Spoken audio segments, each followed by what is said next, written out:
Hey everyone, and welcome! If you're getting ready for the MPSC combined exam, then you already know that the history section can feel like a mountain to climb. But today, we're going to break it all down. We're talking about a super focused, high-yield strategy to help you absolutely conquer it. Does this feel familiar? You look at the MPSC history syllabus, and it's just massive. It's so easy to feel overwhelmed, to get lost in all the dates and names and just wonder, where do I even start? Trust me, you are not alone. But here's the secret. What if you didn't have to know everything? The key isn't about studying harder, it's about studying smarter. So, we're going to zero in on what we'll call the hot topics. These are the areas that pop up on the exam again and again, year after year. Now, history accounts for 10 marks in the prelims. And I know that might not sound like a huge number, but think about it. With a targeted approach, these are 10 marks you can pretty much lock down. In a competitive exam like this, every single mark counts, and this is where you can get a real strategic edge. So where do we point our focus? Well, we've broken it down into 3 main areas. Let's start with Section 1, which I'm calling the pillars. These are the key people and the groups that were the absolute foundation of the freedom struggle. Our first hot topic, and I'd bet money you'll see a question on this, is organizations. This covers everything from political bodies like the Indian National Congress and the groups that came before it to all the social organizations, especially those in Maharashtra. But look, it's not enough to just know the names. You've got to know who the founders were, the key members, what they were trying to achieve, and, this is a big one, any newspapers they were associated with. All right, hot topic number 2 flows right from the first one. Social reformers. This is another area where questions are pretty much a guarantee, and the exam gets really specific. You need to have these details down cold. Where they were born, what organizations they were part of, the newspapers and books they wrote, and the actual specific social reforms they managed to get done. Okay, so we've got the key players covered. Now let's move into our second big category, the themes. This is all about the powerful ideas and the major movements that really shaped that entire era. Hot topic number 3 is newspapers. This is a huge source of questions, especially when it comes to Maharashtra. Now, a really helpful way to organize this in your head is to think of them in 3 main streams. You've got the Christian newspapers like Jnanodaya, then there are the non-Brahmin papers like Kaivari, and of course, the Brahmin or Sanatani newspapers like the famous Kesari.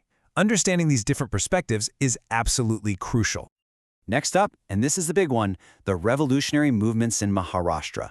Seriously, this topic comes up all the time. You need to focus on key organizations like the Shivaji Club and Abhinav Bharat.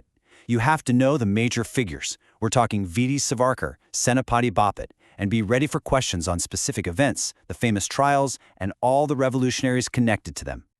Let's move on to another critical theme, the labor movement. While the national movement is obviously important, the MPSC exam loves to focus on what was happening in Maharashtra. So you absolutely have to know about organizations like the Bombay Mill Hands Association and leaders like the incredible Narayan Meghaji Lokhande. All right, we've talked about people and themes. So what's the last piece of the puzzle? Our final section looks at what I call the frameworks. This is all about the systems of power and policy the British put into place. Okay, here's a topic that the exam setters absolutely love: key sessions of the Indian National Congress. This slide just shows a few of the most important ones, but for each one you have to know the year, the place, and the landmark decision that came out of it. Like the first time women participated in 1889, the famous Surat split in 1907, or that huge demand for Purna Swaraj in 1929. These are totally non-negotiable. You've got to know them. Now, for a topic that a lot of people tend to skim over, and that is a massive mistake: economic history. You have to understand how the British systematically drained India's economy. This means knowing the different land revenue systems, like Zambandari and Rayatwari, and of course the drain of wealth theory from Dadabhai Naoroji. It was all designed to create a hierarchy to just pull wealth out of the country. And that brings us to our 8th and final hot topic, the 3 major constitutional acts. The acts of 1909, 1919, and 1935 are, and I'm not exaggerating here, the absolute bedrock of modern Indian political history. They show that slow, difficult transfer of power, and they really laid the foundation for the Constitution we have today. You need to know these inside and out. Okay, so we now know what to study. We have our 8 key topics, but as we all know, that's only half the battle. Now let's get into the how. How do you study this stuff effectively and actually turn all that knowledge into marks on the exam? First things first, to keep your prep focused, the recommendation is to use a single comprehensive book, The One by Samadan Mahajan. It's seen as a complete guide for both Indian history and Maharashtra's history. This helps you avoid one of the biggest traps, getting scattered and overwhelmed by too many different sources. And let's just be real for a second. History is jam-packed with facts, dates, names, events, and our brains, well, they're not really designed to remember all of that. You can read a chapter 10 times and still go blank in the exam hall. So what's the remedy? It's not just more reading. The only answer is practice, active practice. And this brings us to the game-changing technique, the cumulative revision cycle. It's simple, but it's so powerful. Here's how it works. You read Chapter 1. Then, right away, you solve MCQs and previous year's questions on it.